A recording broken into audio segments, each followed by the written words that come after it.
చిత్తూరు జిల్లా కార్వేటి నగరంలో టీడీపీ నాయకులు రెచ్చిపోయారు.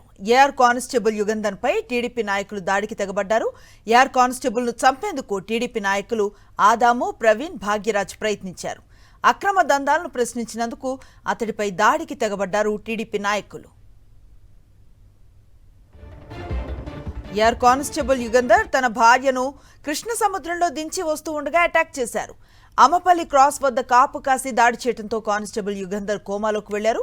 ఈ ఘటనపై కార్వేటి నగరం పోలీసులకు యుగంధర్ భార్య ఫిర్యాదు చేశారు.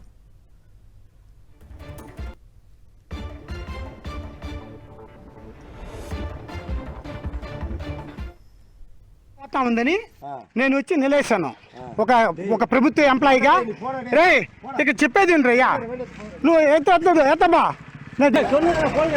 వండి ఎత్తద్దు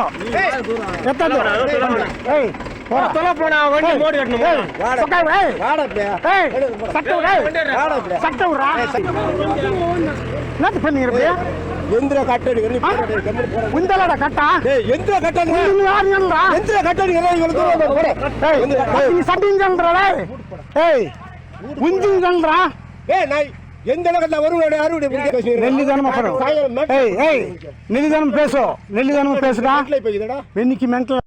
సార్, నా భర్త పేరు యుగంధర్. ఆయన ఏఆర్ కానిస్టేబుల్ గా పనిచేస్తున్నారు. అతన్ని నేను టీచర్ గా పనిచేస్తున్నాను కార్వేటి నగర మండలంలో.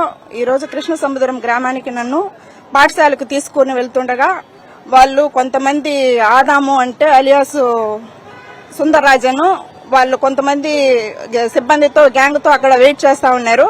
నాకు ఎందుకో వాళ్ళ మీద అనుమానం వచ్చింది. ఎందుకంటే ముందు నుంచి మా మీద వాళ్ళ కక్ష కట్టి మా హస్బెండ్ పైన ఇంతకు ముందే వాళ్ళు దాడి చేసి మామూలుగా కోర్టు పోలీస్ స్టేషన్ లో కేసు పెట్టి అతన్ని అక్రమంగా సస్పెండ్ చేయించారు.